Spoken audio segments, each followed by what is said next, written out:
I'm Doug, and welcome to Doppler's Gear Garage. This video is part of a series on the DL4 Mark II from Line 6. This time around, we're focusing on using it in the framework of a bass rig in combination with HX Stomp, and for the majority of the demos, the MkII BA210, with the exception of the demo you just heard and the one at the end of the video. So with that in mind, I want to run through a couple of quick things before we get to the next demo.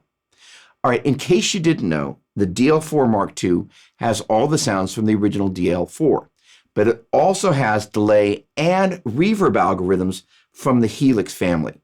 So for a demo like what I was just using, being able to offload DSP processing power is a big deal.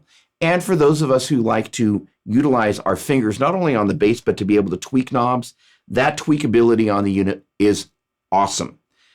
All right. In terms of what I had going here, for HX Stomp, in my signal chain, I was starting off with an MXR Dynacomp model, and then in turn, I split the signal on the left, just barely pan to the left, a Marshall 2204 model, and to the right, a Aguilar 510 model, and then I had the effects loop after that. I'm coming out of the effects loop in stereo utilizing a TRS cable that terminates into a pair of TS cables. This guy's running in stereo, coming back out of there in stereo, back into the HX Stomp, and that was going into Pro Tools. All right, here's the deal. When you start using multiple amp models, you start chewing up DSP. So being able to offload that to the DL4 and being able to share sounds is a big deal. All right, with that said, let's get to the next demo.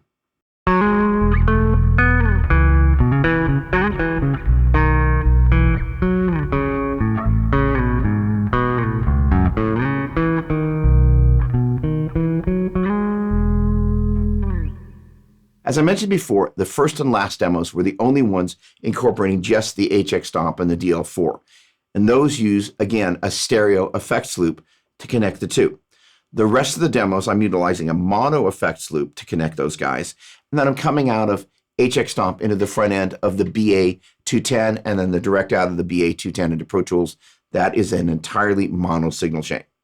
All right, the very first demo was utilizing one of the legacy delays. It was a legacy stereo delay, and you can tell when you're in legacy mode because that little ring around the Alt legacy button is illuminated in green. Now, there's one other very important function that Alt legacy button allows us to do is when we turn the model selector knob and that illuminates that kind of bluish purple there, that's telling us which reverb was selected for the preset. So the last demo I was utilizing was taking a legacy tape delay in combination with plate reverb. Awesome. Moving on.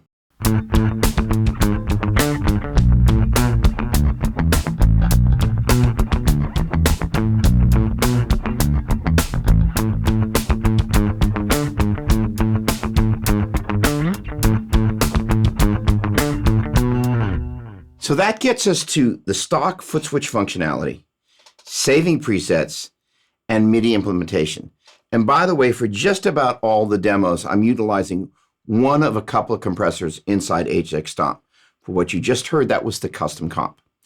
All right, out of the box, stock foot switch functionality, A, B, and C correspond to presets A, B, and C. You just select whichever one you want, you make any changes you want, and then you just hold down the respective foot switch, stores it in memory.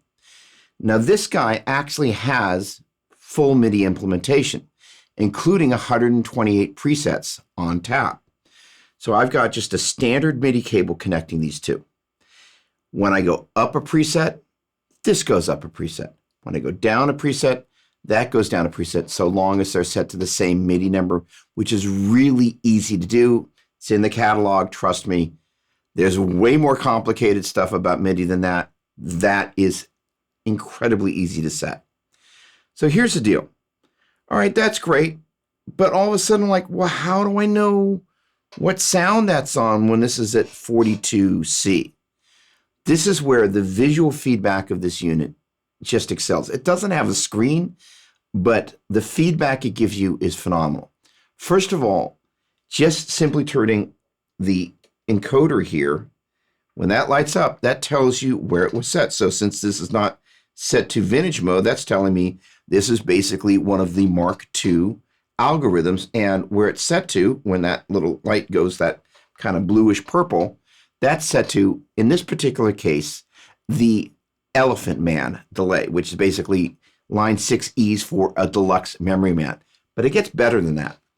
If I turn any one of these guys, I will get that same feedback saying, hey, that's where that was set. So I know where that preset had all the settings. So if I make a change, I can go, okay, well, I kind of like the way that sounds, and here's the way it was before. Let me go back and forth between those two with, again, just being able to see where that knob is and going back and forth and going, which one do I like? Or maybe I split the difference if I want to save it. I just hold that foot switch down for about 3 seconds and I'm good to go. And then the next time I call up that preset over there, that change follows. That is pretty darn awesome.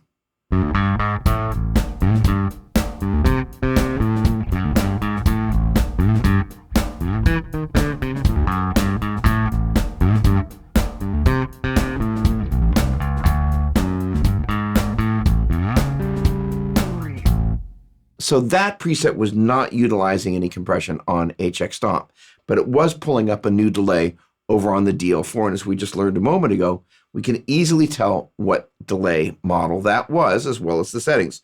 So first of all, we can see that we're in vintage mode.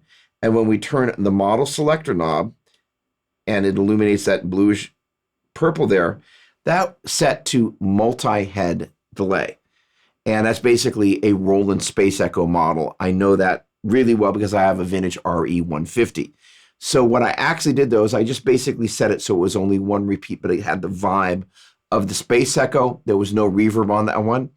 Great, simple, nice, articulate sound to the point. Now there's one other thing that you were hearing, which was a little bit of drive, and that's coming from the scrambler circuit in the preamp section of the BA210. And basically that allows you to get the growl of an SVT out of this great little amp. Very cool.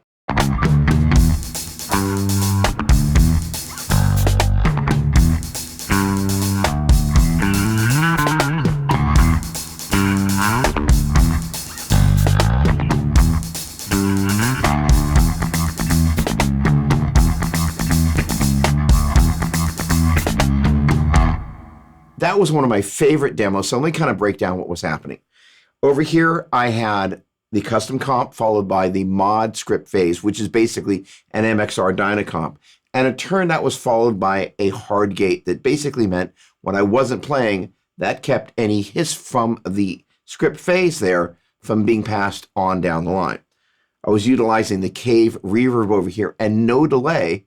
And in turn, that was going out with a little bit less gain on the scrambler circuit, but just a little bit of hair to that. Now, here's the thing. If you take a look at the face of the unit here, in silver, you can see the names of the Mark II algorithms, and in green, the vintage algorithms, but you can't see the names of the reverbs. So inside the owner's manual, which is a digital download, you can see that graphic right there. And in the box, there's also this little cheat sheet. Pretty cool. Moving on.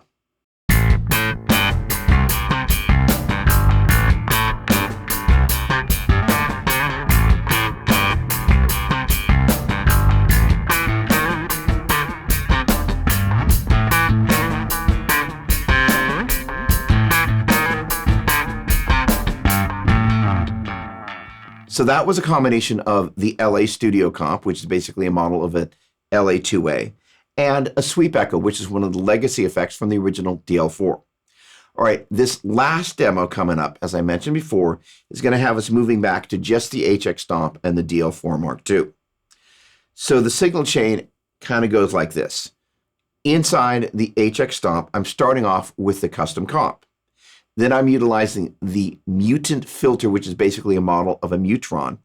And then I'm splitting the signal, pan just a little bit to the left and a little bit to the right, respectively, a Marshall 2204 model and an Aguilar 510 model.